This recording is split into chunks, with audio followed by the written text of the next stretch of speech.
Welcome back, everyone. I'm the Bad Luck Gamer, and we're back with another Archetype video. I know currently on the channel everything's kind of topsy-turvy. The videos are coming out at different times, whatever. We're getting back into the stride of things. Getting back from Norway, just trying to recover. Is also super hot. Also getting sick. If you listened to me on stream today, my nose was super stuffed up. Hopefully that doesn't happen today. But, as well as I'm just trying to make sure I'm getting content out and I'm just working on anything that I can, trying to get back into things. So I do apologize. Speaking of apologies, I actually want to apologize for the recent build I put out, the True Necromancy build. I was deeply under the impression that the Animate Dead spell was a conjuration spell, because it's, well, a summoning spell, and not only that, but it doesn't actually require that you have any like bodies to reanimate around. You just summon an undead creature. And so one of the base functions of the build is kind of put off by that. Obviously, you don't get that free slot for Animate Dead, but you can put other conjuration spells in there, so it works more or less the same, just not quite as well as I intended. I still think Conjuration is still the way to go for the wizard school, and you just need to use some other spells to kind of get everything to work as intended. But I don't know why. I was just deeply under the impression. So moving forward, I'm going to try to make sure I look at everything closely before I speak on it, so I don't make a mistake like that again, because that was a pretty big mistake. That was a pretty core mistake. I made mistakes in other videos, but they were all kind of like not super relevant. That one was a pretty big one. So I apologize. Thank you to those who pointed it out. And, I still think the build is good. I still think the build works. Augment Summoning is still a really good spell to have because they still count as summons anyway. So, everything stays the same. I just wanted to verify, or wanted to, I guess, put that out there. So if you watch this and that video, which probably not many people will, but still, So moving on from that, we're going to go ahead and get into the archetype for today. But before that, another interruption. But if you're enjoying these videos, leave a like. And if you want to see more like it, subscribe so that you can see my videos when they pop up in your feed. As well, you can join our Discord linked down below, where we talk all things tabletop, including Warhammer 40k, which we have now, Glue Boy, my co-host for Table Talk, has started his own channel, so you can actually find that linked in my own channel front page there. So check that out. We got Warhammer stuff coming up. It's really, really cool. I'm very excited for that. And if you want something a little less committal than all this, you can just follow me on Twitter. And I post things as things come up, and I'm trying to get better at posting on Twitter. Anyway, regardless, let's go ahead and talk today about a very intriguing archetype dedication. We're going to be talking about the Clockwork Reanimator. The Clockwork Reanimator dedication is a rare dedication that, comes from the Outlaws of Alkenstar adventure path. So there might be things in these feats I'm going to show that might be a spoiler, just so you know. So warning to that. I think it's for the second book predominantly, but in any regard, it's fascinating. Mostly what it revolves around is implanting some kind of invention, like a device of some kind to take control of an undead corpse, or a corpse in general, I suppose, and then to raise it as a minion of some variety or form.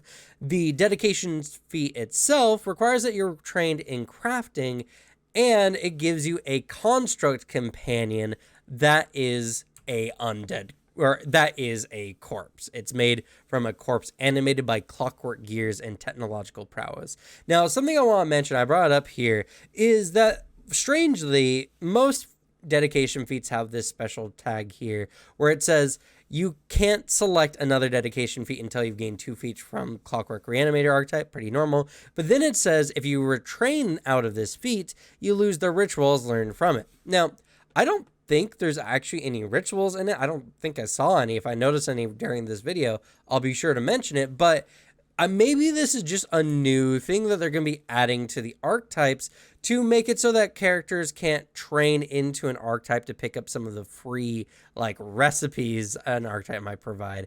Which is very interesting and very sensical, but it's weird that it showed up in this one. But let's go ahead and move on with the feats themselves. Advanced Reanimate Companion is the mature animal companion variant. Now, I will state that construct companions do operate a little bit differently, and while we're not going to go completely into that here in this video, you can check out the rules in Archive and Ethos for construct companions. More or less, though, when they become a mature companion, or in this case advanced, they get a stat boost, they get a skill increase, I think, and as well, they can, if you don't command your companion, they get an extra action to stride or strike every turn. So just, it's the normal rigmarole, but now it's for a construct companion. Next up, and I got pulled it up here, so I apologize if it bleaches out my face a little bit, is Hijack Undead, which you can use once per hour. And essentially what it boils down to is for 3 actions, you make a melee strike against an undead adjacent creature. Now, if you successfully hit them, instead of doing damage, you implant a control device into the creature, and it becomes controlled by you if its level is lower than your level by a minimum of 3 levels. So it has to be 3 levels under you or less, obviously. Now, it can attempt a will save throw against the higher of your class DC or spell DC to resist being controlled by you. The fact that it can is very interesting, might make for some interesting moments. And oh yeah, it must be an undead creature if I didn't mention that before. Now, if the target is already under control of someone else, they also get to roll a will save against the effect of the strike, and the undead takes the better of the 2 results. So its result or its caster or commander or whatever, whichever is higher. Now, if they critically succeed, they become they're unaffected and temporarily immune for 24 hours. That really doesn't make sense. Well, I guess it kind of makes sense, but in a normal encounter, you're not going to get more than 1 chance in an hour anyway. So interesting, but immune for 24 hours. On success, the target is unaffected, so they just don't become immune. So in an hour, you can try again. Again, not an event I would imagine happen a lot, but technically it's there.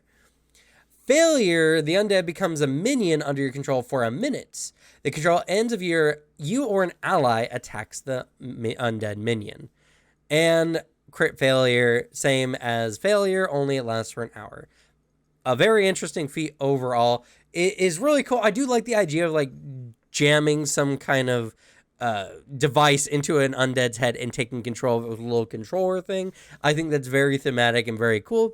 And honestly, it makes Clockwork Reanimator have a very strong pull to it other than just the undead construct companion. It's Alive is the next feat here, where if your undead companion takes electricity damage, it takes an amount, or it gains a number of temporary hit points equal to either half the electricity damage or your level, whichever is lower. These temporary hit points last for up to a minute. So more or less, if it's ever struck by electricity damage, which is not super common, but if it happens, it gets some temporary hit points, which more or less for the combat at least effectively reduces the damage of the electricity damage by half, which is interesting. Your undead is not immune. Maybe if it becomes immune, then you can get temp HP, but then I don't know why anyone would hit it with electricity. But in any regard, it's an interesting one. This one I think is very much just very Frankenstein-esque. They took that concept and put it into a feat. I don't think it's a very good feat necessarily, but it's there, so it's interesting. Incredible Reanimate Companion is the same as all other incredible companion feats, besides the fact that you get the bonuses that a constructed companion gets. Nothing too fancy here. I don't think there's anything extra. Yep, nope, just get some extra functionality. It's a good feat, and I recommend taking it.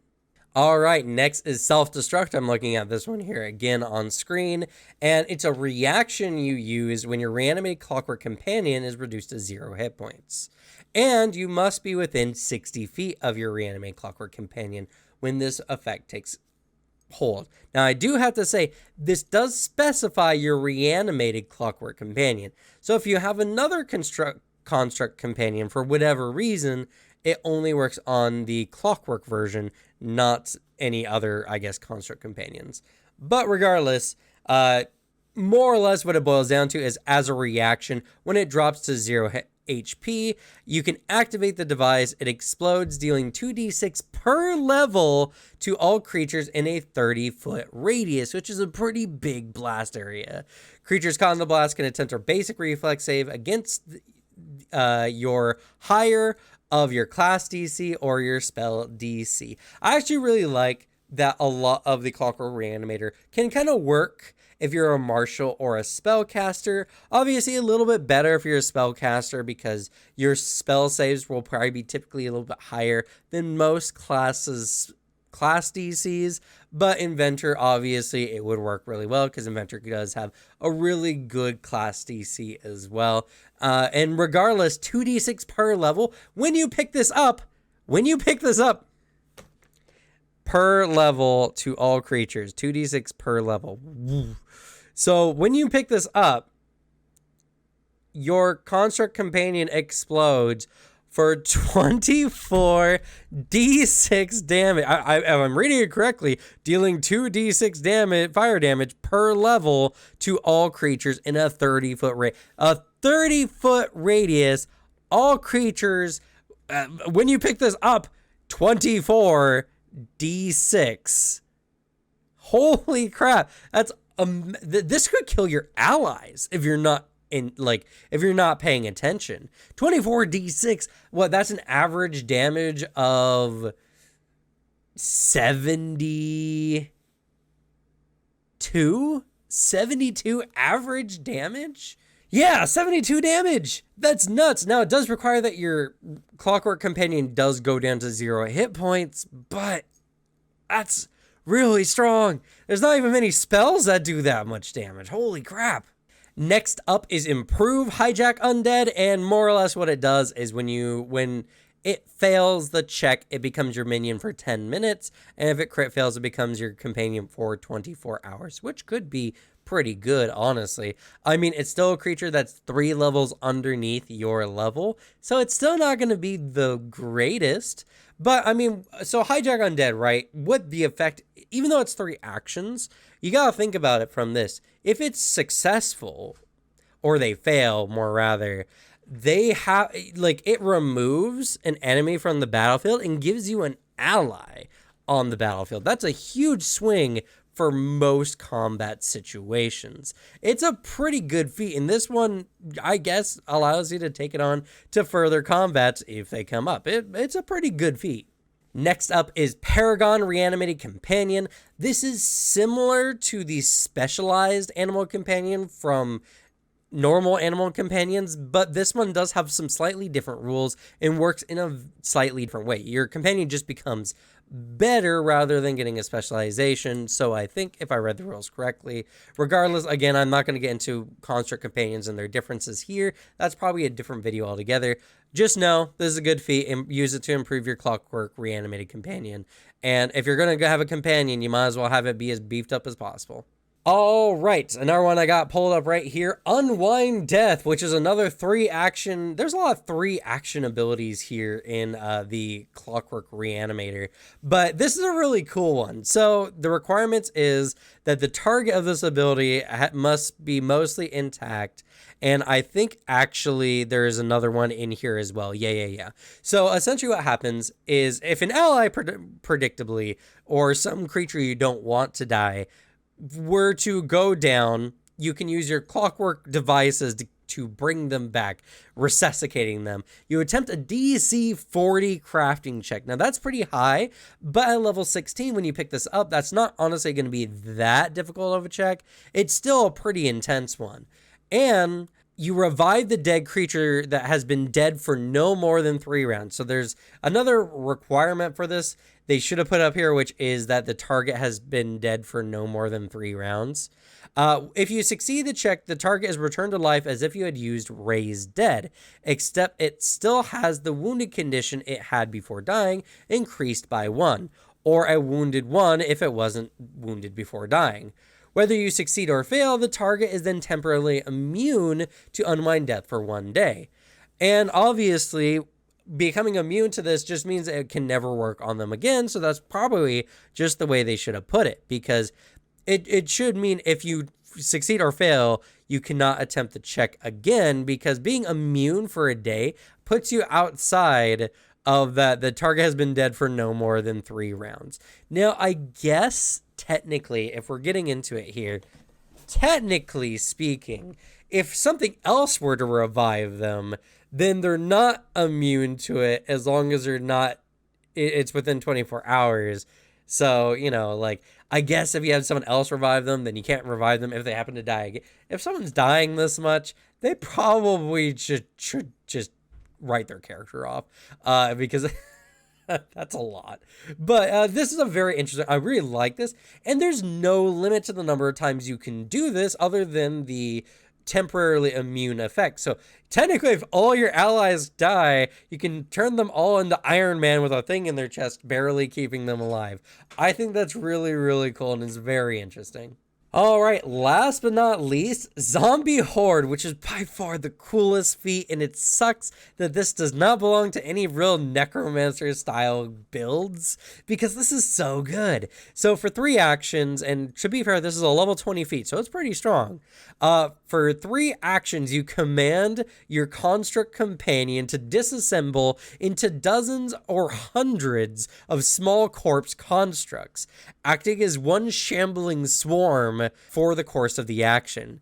When you do so, it spends its normal actions to split into a 30-foot emanation from its original space. The Horde makes a strike against each foe in the emanation, and the strike gets a +2 circumstance bonus to its attack rolls. The multi-attack penalty does not increase until after the companion makes all of its attacks. The miniature companions recombine into a single companion of their original size at any location in the emanation after they're done. So your undead construct companion breaks down into a horde of limbs, fingers, hands, whatever, attack everything in a 30-foot emanation, and it's foes, so your allies are safe from this. That's really good. And on top of this, it then reforms somewhere else in that emanation. So it kind of gets a short range teleport in it, and it gets a +2 circumstance bonus to its attacks. That's really good. That's really good. For an inventor or any non-straight martial class, that's a super efficient round. Granted, this again is level 20, but Clockwork Reanimator's got some really cool feats. And that's going to be it for this video. I hope you all enjoyed. I think this one is a really good archetype dedication in general. It's one that just, it has a very strong feel to it. You can go Frankenstein, you can go mad scientist. There's some Deadlands in there if you played that board game. It's really, really cool. Then companions are really good assets in games, especially if you're not 100% a straight martial character who focuses on striking. And, you know, some of the other abilities are kind of cool. The hijack undead is only really good if you plan on fighting undead in your game, and because it's 3 under your level, the only ones that are going to be really useful for is the various chaff in a fight, but still this could be really good. The last feat, like I said, Zombie Horde, so good. So let me all know how you think about what you think about this archetype dedication down below. I think it's really cool. I think it's a really fun one. Maybe I'll have some really interesting builds for it. But with that, we're going to go ahead and end it here. Thank you all so much for watching. Good luck with your games. Leave the bad luck to me. And I'll see you all next time. Bye.